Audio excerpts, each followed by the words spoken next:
The concept of assigning lordship to Rahu Ketu is totally wrong. That is not given in Vedic jyotish at least. Second, there is no exaltation debilitation concept for the Rahu Ketu. If you see the Kalpurusha chapter or the shloka, okay, so Parashara Rishi is not assigning anything for the Rahu and Ketu, first part, okay. Second, now I will show you one shloka, okay, this is from the BPHS one, okay, you can see the BPHS, this is the chapter Rahu, okay, Rahu Dasha Phalam, okay, so there is a concept, you can see here, Vishesh Phal, Rahu का वृषभ राशि में उच्च and exalted in Taurus sign, and Kark Rashi Moolatrikona. It means Cancer sign is Moolatrikona sign for Rahu. So Rahu, Taurus sign is exalted and Cancer sign is Moolatrikona. It is in chapter number 47. In some BPHS version, you will see chapter number 46. Okay, one chapter here and there you will see. And this particular page I have taken from the Tara Chand Shastri version of BPHS, published from Khemraj publication, Mumbai. Now for Ketu, they say Ketu Vrishik Rashi Uch. Ketu is exalted in Scorpio sign and Moolatrikona sign is Gemini. And then next statement, Rahu का कन्या राशि और केतु का mean राशि स्वग्रही है. It means Rahu owns the Virgo sign and Ketu owns Pisces. This is in BPHS only. I heard about it, sir. Yes, sir. I Okay. heard And you are using it, correct? But still you are using the wrong concept. If you are using it, if you are assigning Rahu Ketu as a lordship and exaltation debilitation, then still we are making mistake. Now what is a mistake? Okay, let me give you another. See, this is the effect of Dasha Lord of Rahu, chapter number 34. Sorry, shloka number 34 to 39. See the exaltation debilitation. I shall first mention the signs for the exaltation debilitation of Rahu Ketu. The sign of exaltation of Rahu is Taurus. The sign of exaltation of Ketu is Scorpio. Moolatrikona for Rahu and Ketu are Gemini and Sagittarius respectively. Okay, this particular page is from R. Shantanam version, volume 2, page number 582. I'm still saying this concept is wrong. Why? Understand this. See, there are two concepts. I'm giving example for two concepts, but there are 13 concepts that we are using totally wrong. First concept for now, for your understanding, this is the Rahu Ketu concept. Second is lordship for the nakshatra. There is no lordship for the nakshatra. It means Ashwini is not ruled by Ketu. This concept is not given in any classical book. Devtas are given, but not lordship. Now somebody can show me some example, some shloka in BPHS, law, see this is written. I can also show you that thing. And I'm showing you the Rahu Ketu lordship and exaltation debilitation, but still I'm saying it is wrong. Why it is wrong, you have to understand. Because if you read BPHS, okay, so this chapter belongs to the Vimshotri Dasha chapter. Yeah. Okay, so here Parashara Rishi is explaining how Rahu and how to decode the Rahu Ketu result for the Vimshotri Dasha.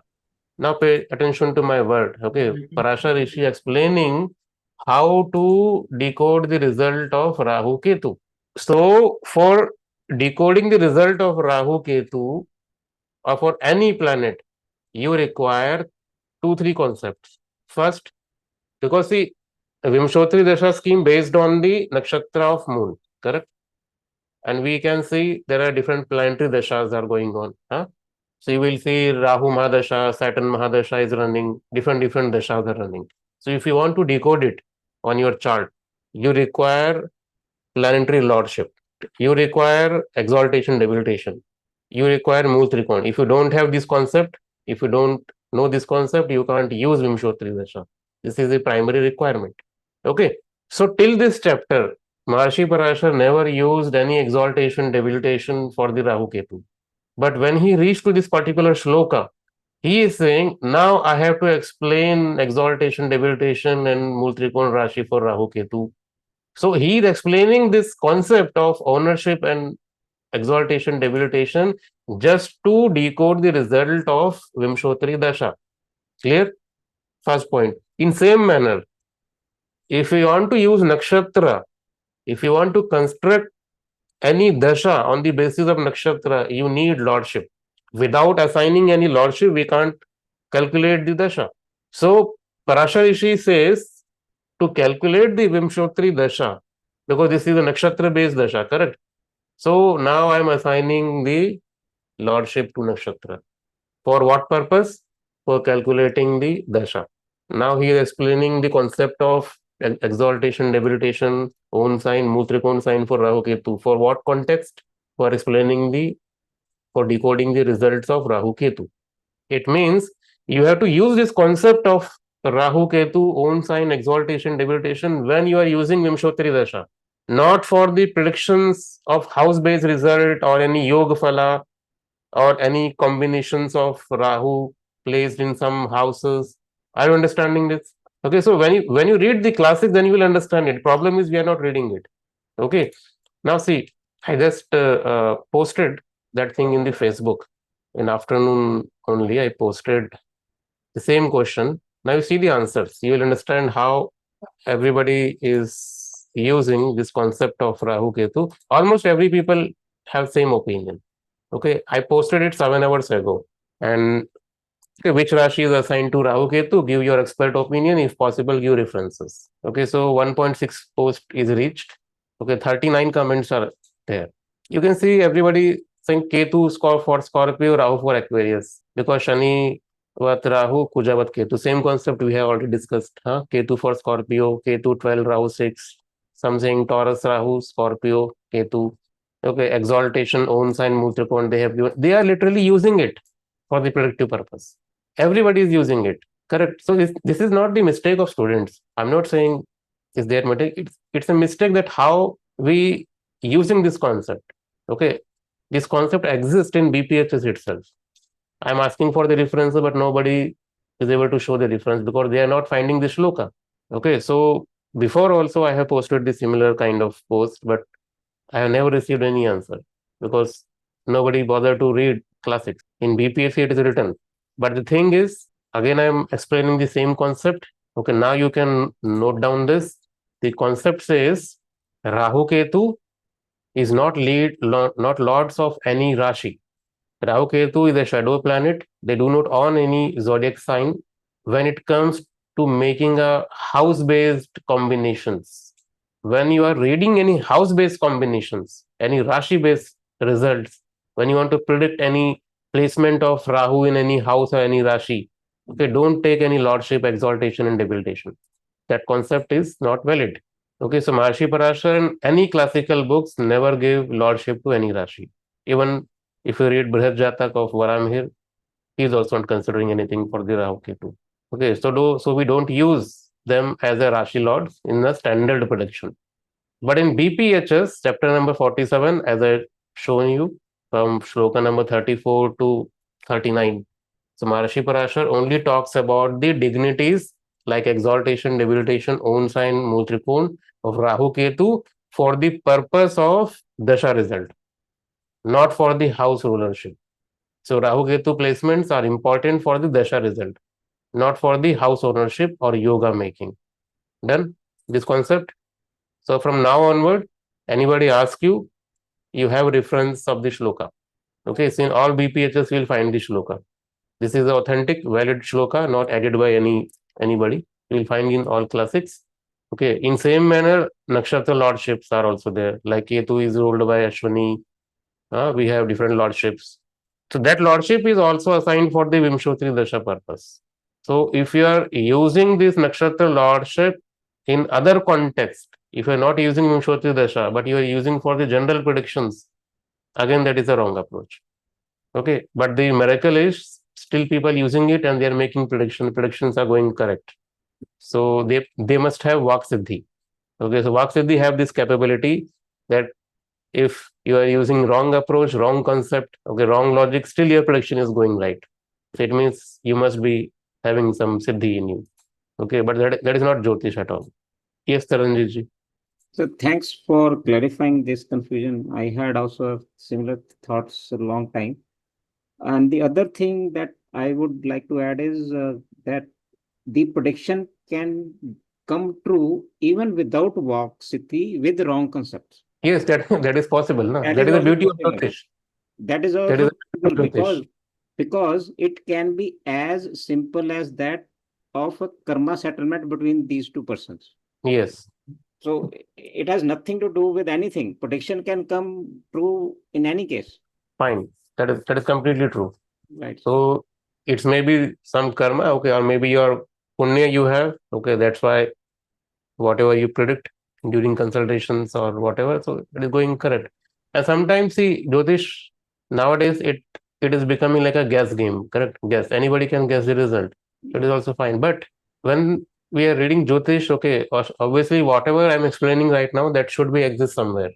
Okay, I can't create it myself. Exactly, sir. Okay, there is a scope of research, but the base of that research should be your elementary Jyotish only.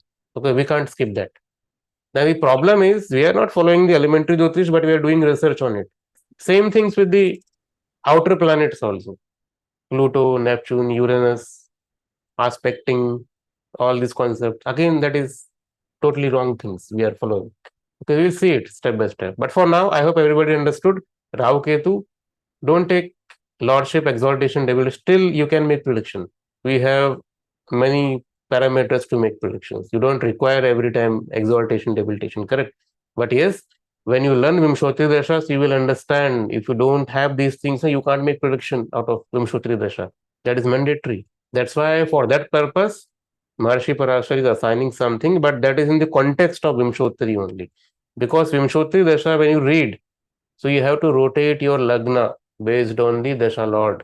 So based on the Dasha Lord, your Lagna will change, and with the change in Lagna, you are assigning the lordship. That concept is totally different. So like this, we are going to use it. Some consider aspects of Rahu, aspects I'm talking about, like 1579. I mean, I'm not sure. 157. Yeah, 157. So it is not available in BPH. Is it available or is it not available also? Can you? No, no aspect of Rahu Ketu is mentioned anywhere. Okay. So Okay. There is one shloka which is in BPHS, but that is added shloka, not available in original shloka at all. Okay, that is added. That's why there you will find that shloka in some version of BPS, but not in other versions. there's a Yes, different. so new printed versions have that shloka. Okay, but the thing is, we should not take aspect of Rahu Ketu. Okay, but Rahu Ketu influence the fifth and ninth position from it. That is not exactly aspect. Okay, so you can take it as a trinal influence. So we call it trinal aspect. Yeah. So the influence they make, but they're not doing the aspect part of it. They're not literally aspect. No. Okay. Okay. Fifth and ninth, wherever Rahu sits, fifth and ninth, you have to consider. Okay. You can call it aspect or whatever you like. Thank you, sir. Thanks. So I hope today everybody realized that how to use Rahu Ketu, how to assign lordship of Rahu Ketu. The crux is no Rahu Ketu lordship and houses. Okay, so make yourself mentally free now. Okay, so you have shloka reference, you know where to read, where to search. The next time if anybody is asking you, you can give this reference. Or at least don't give them reference. Let them use whatever they want. At least you should use correct one. Otherwise, some people say no, they are having it from the parampara, guru parampara. Then you can't question them. Because for paramparas, we don't have any literature, so we can't verify it. So whatever they are saying, we need to admit it. So now there's no question of admitting or of parampara and all. The shloka exists in BPHS itself. Okay, so whenever you read any classical book, so understand the context. Context means in which chapter they are mentioning this concept, okay, and in what context they are talking about. So obviously, if you explain the shloka to any new student, so obviously he is going to use the lordship and houses for everywhere because he don't know the context. Understanding everybody? The context is very simple. This is only for the Vimshotri Dasha. Correct? Nakshatra lordship plus the concept of sign lordship for the Rahu Ketu is specifically designed for the Vimshotri Dasha scheme. Thank you, everybody.